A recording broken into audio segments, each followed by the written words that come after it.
आइए एक बार पुनः हमारे YouTube चैनल एवर्सन बायोलॉजी में आपका स्वागत है। आज फिर लंबा इंतजार के बाद जो है बोर्ड एग्जाम को देखते हुए अगला पार्ट डालने जा रहा हूं बायोलॉजी का। बहुत ही महत्वपूर्ण ऑब्जेक्टिव टाइप क्वेश्चन और वह एनसीईआरटी पर आधारित है।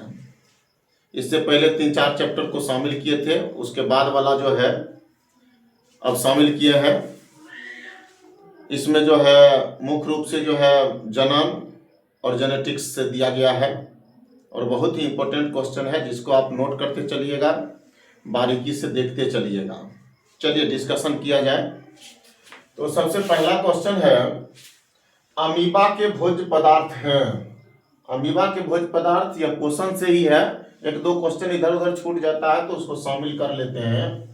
अमीबा के भोज्य पदार्थ हैं शैवाल के टुकड़े, डायटम, जीवाणु, एक कोशिकीय जीव। ध्यान रखिएगा, इस तरह का क्वेश्चन बना देता है कि जैसे शैवाल का कहने का मतलब अमीबा का जो है पोषण की बात अगर चलता है तो अमीबा के पोषण प्रक्रम में तो वह कूटपाद की सहायता से भोजन ग्रहण करता है, वह स्थायी भोजन रसायनिक का निर्माण करता है, वहीं उसका पाचन होता है। पाचन होने के बाद फिर अस्थायी छिद्र के द्वारा अनपचे अपशिष्ट पदार्थ को बाहर निकाल देता है। तो यह प्रक्रम के अंतर्गत आ गया। लेकिन उसी में जो है कभी कभी जो है इस तरह का क्वेश्चन बना देता है कि अमीबा के भोज्य पदार्थ हैं, है ना। तो कौन कौन हो गया? शैवाल के टुकड़े, डायटम, जीवाणु, एक कोशिकीय जीव। ठीक, ध्यान रखिएगा। चलिए अगला क्वेश्चन है, पुनर्जनन क्षमता वाली, अब जनन में आ गए फिर, पुनर्जनन क्षमता वाली कोशिकाओं का उपयोग मुकुलन के लिए करता है। पुनर्जनन क्षमता वाली कोशिकाओं का उपयोग मुकुलन के लिए करता है। तो कौन जीव करता है मुकुलन के लिए? ध्यान रखने की बात है, पुनर्जनन क्षमता वाली कोशिकाओं का उपयोग मुकुलन के लिए करता है। तो कौन करता है? हाइड्रा करता है। कौन करता है? हाइड्रा। ठीक, यह सब जनन का चैप्टर है। चलिए प्लेनेरिया अपनाता है, या प्लेनेरिया में जो जनन प्रक्रम होता है वह कौन जनन प्रक्रम? अलैंगिक। अलैंगिक में कौन? पुनरुद्भवन। कौन होता है? पुनरुद्भवन कहिए क्या पुनर्जनन कहिए। प्लेनेरिया एक जीव होता है और इस जीव में जो है मुख्य रूप से जो है जनन पर, यह जीव जो जनन प्रक्रम को अपनाता है वह अलैंगिक जनन प्रक्रम। अलैंगिक जनन प्रक्रम का जो है पुनरुद्भवन या पुनर्जनन। ठीक, चलिए अगला क्वेश्चन है, कायिक प्रवर्धन वाले जीवों का उदाहरण है तो बहुत सारा। कायिक प्रवर्धन की क्रिया बहुत सारे जीव करते हैं, विशेष करके पादप करते हैं। इसमें कुछ पादपों का नाम लिख दिया, जैसे गन्ना हो गया, गुलाब हो गया, शीशम हो गया, अंगूर हो गया, पत्थर चट्टा हो गया। इसी तरह से बहुत सारे ऐसे हैं जो कायिक प्रवर्धन की क्रिया के द्वारा जो है अपने जैसे संततियों की उत्पत्ति करता है, अपने जैसे जीवों का निर्माण करता है। जिसमें मुख्य रूप से पत्थर चट्टा जो है उसका क्वेश्चन भी हम आगे शामिल किए हैं। पत्तों द्वारा कायिक प्रवर्धन होता है, यह बहुत ही इंपॉर्टेंट क्वेश्चन है ना। पत्तों द्वारा जो है कायिक प्रवर्धन की क्रिया किसमें होती है? तो ब्रायोफिलम में, पत्थर चट्टा में। किसमें? पत्थर चट्टा में, है ना। क्या होता है कि इसके पत्ते जब टूट करके नीचे जमीन पर गिरते हैं, जब अनुकूलित परिवेश को प्राप्त करता है तो पत्ता के सब प्रत्येक सिरिया वाले भाग से, पत्ता के प्रत्येक सिरिया वाले भाग से नए नए पौधों की उत्पत्ति हो जाती है। तो पत्थर चट्टा में जो है किसके द्वारा? तो वह जो है पत्तों के द्वारा। किसके द्वारा? पत्तों के द्वारा। तो मुख्य रूप से जो है पत्थर चट्टा को अंग्रेजी में ब्रायोफिलम बोलते हैं। क्या बोलते हैं? ब्रायोफिलम।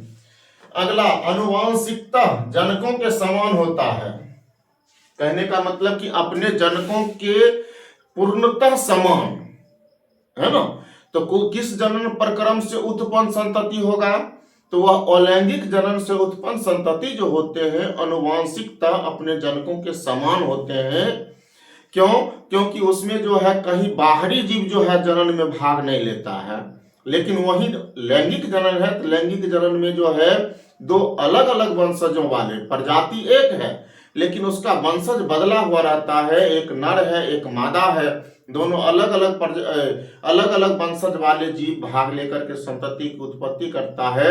इसमें जनकों में कुछ भिन्नता आ जाती है ना, अवलैंगिक जनन में भिन्नता नहीं आती है ना। चलिए, राइजोपस इस तरह का क्वेश्चन पूछ देता है, कुछ ऐसे जीवों का नाम ले लेगा कि फलना जीवों में जो है किस तरह के जनन प्रक्रम होते हैं, इसीलिए ऐसे क्वेश्चन को हम शामिल किए हैं ना। राइजोपस में होता है बीजाणु जनन। क्या होता है? बीजाणु जनन, है ना। इसको बीजाणु जनन भी कहा जाए तो अलैंगिक का ही भाग होता है, इसमें भी कोई अलग से जीव जो है भाग नहीं लेता है। बीजाणुधानी का निर्माण होता है, उसमें बीजाणु बनते हैं, बीजाणु परिस्फुटित होकर के नए जीवों का निर्माण करता है ना। तो इसमें कौन अपनाता है? तो राइजोपस। कौन? राइजोपस। और जो सारे जीव आते हैं। अब चलिए, पुष्पी पादपों में लैंगिक जनन उसमें पॉइंट है आपका बनता है। तो सबसे पहले पुष्प के भाग की चर्चा कर लेते हैं। भाग में कभी कभी पूछ देता है कि पुष्प के भाग जो होते हैं वह मुख्य रूप से कितने भागों में मुख्य रूप से बांटा गया। ऐसे तो बहुत सारे होते हैं, क्या कहते हैं, पुष्पासन होते हैं, उसके बाद जो है पुष्पासन के फिर आंतरिक संरचना वाले भाग होते हैं, लेकिन मुख्य भाग जो होते हैं वह 4 होते हैं: बाह्य दलपुंज, दलपुंज, पुमंग और जायांग। बाह्य दलपुंज, पुमंग और जायांग, कैलिक्स, कोरडा, एंड्रोसियम और गैनोसियम, है ना। यह जो है मुख्य रूप से यह तो सहायक अंग की तरह काम करता है। पुमंग और जायांग जो होता है यह स्त्रीकेसर हो गया, यह पुंकेसर हो गया। स्त्रीकेसर में ही जो है मुख्य रूप से निषेचन की क्रिया होती है, बीज बनता है, फल का निर्माण होता है। पुंकेसर में पुंकेसर नर भाग होता है, इसके परागकोश में नर युग्मक परागकण का निर्माण होता है ना। इसको भी ध्यान में रखिएगा। चलिए, परागकण का विकास होता है। देखिए अगला क्वेश्चन शामिल करते हैं। पुंकेसर के परागकोश में कहाँ होता है? पुंकेसर के परागकोश में। इसको इससे पहले बता चुके हैं। चलिए, पादप से ही संबंधित है। हाँ, अब परागन आ गया। परागन भी बड़ा महत्वपूर्ण है, ध्यान रखिएगा। हो सके तो एक शॉर्ट वीडियो इस पर अलग से बनाएंगे। परागन भी बड़ा महत्वपूर्ण चीज है, उसको जरूर याद रखिएगा। परागन जो है मुख्य रूप से जो है परागकणों का स्थानांतरण होना, और यह 2 प्रकार का होता है, एक स्वपरागन और एक परपरागन। क्या होता है? जब परागकण का स्थानांतरण एक पुष्प में या उसी पौधों के दूसरे पुष्प, ध्यान दीजिएगा, जब परागकण का स्थानांतरण जिस किसी माध्यम के द्वारा हो, है ना, हवा के द्वारा हो, पानी के द्वारा हो, कीट पतंग के द्वारा, जिस किसी के द्वारा हो, जब परागकण का स्थानांतरण एक ही पुष्प के स्त्रीकेसर से वर्तिकाग्र तक या उसी पौधों के दूसरे एक पुष्प से दूसरे पुष्प, एक पुष्प के पुंकेसर से दूसरे पुष्प के स्त्रीकेसर तक होता है, तो यह हो गया स्वपरागन। मतलब कि पौधा एक फूल एक, तो स्वपरागन। अब पौधा बदल गया तो परपरागन। जब परागकण का स्थानांतरण एक पादप से दूसरे पादप तक होता है तो परपरागन। क्या होता है? परपरागन। सारा का सारा क्वेश्चन बहुत ही इंपॉर्टेंट है ना। निश्चित रूप से जो है इसको नोट करते चलिएगा, आपको परेशानी नहीं होगी बाद में रिवीजन करने में। परीक्षा से पहले आप रिवीजन कर सकते हैं आसानी से इसको। चलिए, परपरागन हो गया, पौधा बदल गया, परपरागन। पौधा एक फूल एक, स्वपरागन, है ना। स्वपरागन की जो क्रिया होती है प्रायः द्विलिंगी पादप जो होते हैं, द्विलिंगी पुष्प वाले पादप जो होते हैं, नर और मादा एक ही पुष्पों में होता है। वैसे पुष्पों में वैसे पुष्प वाले पादप या कुछ ऐसे होते हैं जिसके नर और मादा पुष्प एक ही पादप पर लगता है, तो वो हो जाता है, उसमें स्वपरागन होने की संभावना अधिक होती है। परपरागन एक लिंगी होगा तो निश्चित रूप से परपरागन होगा। द्विलिंगी में भी परपरागन हो सकता है, लेकिन एक लिंगी में परपरागन होने की संभावना 100% है। चलिए, परागन में माध्यम का कार्य करता है। परागन की क्रिया जो होती है, यहाँ जो है स्वपरागन हो या परपरागन हो, उसमें कोई ना कोई माध्यम काम करेगा ही। तो माध्यम, क्योंकि परागकण को अपने चलने की क्षमता नहीं होती, उसमें बुद्धि लब्धि नहीं होती है, वह अपना स्थान जो बदलता है उसमें स्थान बदलने के लिए उसके माध्यम की आवश्यकता होती है।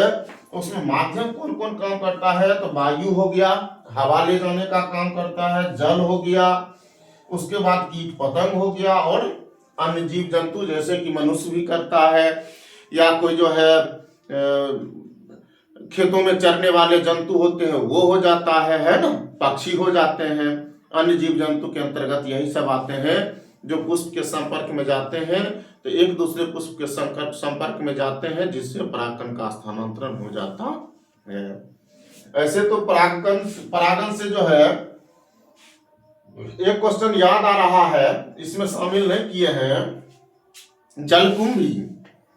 जलकुंभी जो है जल में रहने वाला है, जल में उगता है, तो उसमें परागन की क्रिया कैसे होती है, उसमें माध्यम कौन होता है, तो उसमें माध्यम जो है वायु होता है। ऐसा नहीं कि जलकुंभी जल में रहता है तो समझ जाइएगा कि जल के द्वारा परागन की क्रिया होती है, ऐसी बात नहीं है। उसमें परागन की क्रिया जो है वायु के द्वारा होता है, उसमें माध्यम का काम वायु करता है ना। यहाँ नहीं है इसलिए हम अलग से बता दिए। चलिए फिर अभी मनुष्य में आ गए हैं।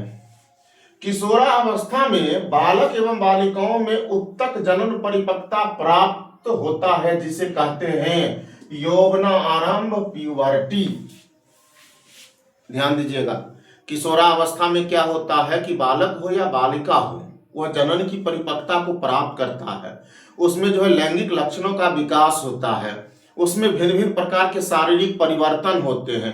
कहने का मतलब कि इस अवस्था को क्या कहते हैं, या इस अवस्था जो दिखता है किशोरावस्था में, उसको कहते हैं यौवनारंभ अवस्था, प्यूबर्टी। यह भी पूछा हुआ क्वेश्चन है, इसीलिए इसको हम यहाँ शामिल कर दिए हैं। जब बुक पढ़ रहे थे तो उस समय हमको मिला और क्वेश्चन हम देखे हुए थे, पूछा हुआ क्वेश्चन है, इसलिए इसको शामिल कर दे, प्यूबर्टी, यौवनारंभ। इसके साथ साथ यह भी बालक और बालिकाओं में क्या क्या परिवर्तन होता है उसको भी आप देख लीजिएगा, है ना। प्राथमिक लैंगिक लक्षणों का विकास, द्वितीयक लैंगिक लक्षणों का विकास यह किशोरावस्था में ही होता है। चलिए अगला देखते हैं। मानव मादा में निषेचन की क्रिया होता है। इसका तात्पर्य हमारा है कि मादाओं में जब निषेचन की क्रिया होती है तो निषेचन की क्रिया कहाँ होती है, गर्भाशय में होता है, अंडवाहिनी में होता है, योनि में होता है, कि अंडाशय में होता है, कहाँ होता है। तो यहाँ तो अंडाशय होगा नहीं, अंडाशय में तो अंडोत्सर्ग की क्रिया होती है। अंडोत्सर्ग की क्रिया होने के बाद वह अंडाणु जो है तुरंत जो है अंडवाहिनी में पहुंच जाता है। इसी अंडवाहिनी के मध्य वाले भाग तुम्बिका में मुख्य रूप से जो है नर युग्मक शुक्राणु और मादा युग्मक अंडाणु मिलते हैं। यह क्वेश्चन एकदम गांठ में बांध लीजिए कि निषेचन की जो क्रिया होती है वह मुख्य रूप से अंडवाहिनी के मध्य भाग तुम्बिका में होता है। कहाँ होता है, तुम्बिका में होता है। अंडवाहिनी तो याद ही रखिएगा, मध्य भाग तो याद ही रखिएगा। अगर तुम्बिका प्रयास कीजिएगा तो तुम्बिका को भी हम याद रखें। चलिए, यौन संचारित रोग है, क्या है, यौन संचारित रोग है। यौन संचारित बहुत सारे ऐसे रोग होते हैं जो यौन संचालित होते हैं, उसमें जीवाणु जनित होता है, विषाणु जनित होता है, कवक जनित होता है, लेकिन मुख्य रूप से हम जीवाणु जनित और विषाणु जनित को शामिल किए हैं, जिसमें गोनोरिया, सिफिलिस, यूरेथराइटिस, सर्विसाइटिस, सेल्फिंजाइटिस ये सभी आते हैं। लेकिन आपके एनसीईआरटी में जो है मात्र 2 रोग का चर्चा किया है, इसलिए हम 2 रोग को ही यहाँ शामिल किए हैं। विषाणु जनित में कौन हो गया, एड्स हो गया, हर्पिस हो गया, मस्सा हो गया, ये सब विषाणु जनित रोग है। एड्स कौन विषाणु से होता है, HIV से। एड्स का भी फुल फॉर्म और HIV का भी फुल फॉर्म निश्चित रूप से याद रखिएगा। एड्स कौन विषाणु से होता है, HIV से होता है। किससे, HIV से, ठीक है। उसके बाद जो है यौन रोग से बचने के आसान उपाय यहां देख रहे हैं।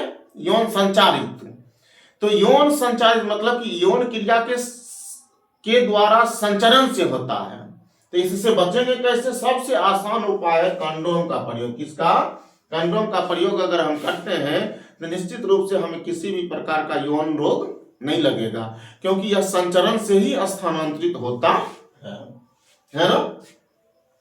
चलिए, नरयुग्मक शुक्राणु साधारण क्वेश्चन है लेकिन महत्वपूर्ण क्वेश्चन। नरयुग्मक शुक्राणु का निर्माण कहाँ होता है? वृषण में। कहाँ होता है? वृषण में। मादा युग्मक अंडाणु का निर्माण कहाँ होता है? अंडाशय में। नरयुग्मक शुक्राणु, नरयुग्मक शुक्राणु कहाँ में? वृषण में। मादा युग्मक अंडाणु कहाँ? अंडाशय में। ठीक। चलिए, अंडाणु का निषेचन न होने से होता है। स्वाभाविक है कि अंडाणु निषेचन के लिए निर्माण होता है। अगर निषेचन की क्रिया न हो तो अंडाणु अपनी क्षमता खो देता है ना। 36 घंटे तक वह अपनी क्षमता को बनाए रखता है, 36 घंटा के बाद अपनी क्षमता को खो देता है, और जब अपनी क्षमता को खो देता है तो वही रक्त स्राव क्रिया के द्वारा योनि मार्ग से बाहर निकलता है, जिसको हम लोग मासिक चक्र कहते हैं, या मासिक धर्म कहते हैं, या रजो धर्म भी कहते हैं, है ना। उसके द्वारा जो है शरीर से बाहर निकल जाता है ना। और जो है इसके आगे जो क्वेश्चन दिए हैं देख लीजिए। शुक्राणु एवं अंडाणु में गुणसूत्र की संख्या,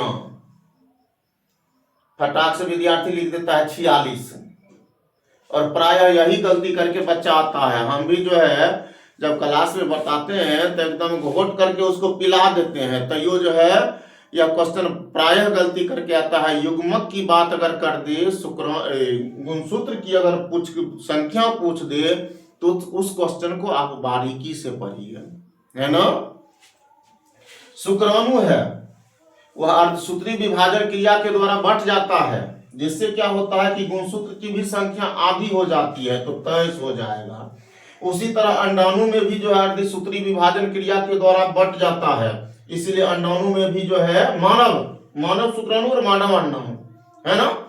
तो यहाँ जो है गुणसूत्र की संख्या 23 हो जाती है। ध्यान रखिएगा, अगर शुक्राणु और अंडाणु नहीं पूछे, या नर युग्मक पूछ दे, या सीधे युग्मक पूछ दे, तो युग्मक में जो है गुणसूत्र की संख्या, क्रोमोसोम की संख्या जो होती है मूल क्रोमोसोम के आधा होता है। क्या होता है? मूल क्रोमोसोम के आधा होता है।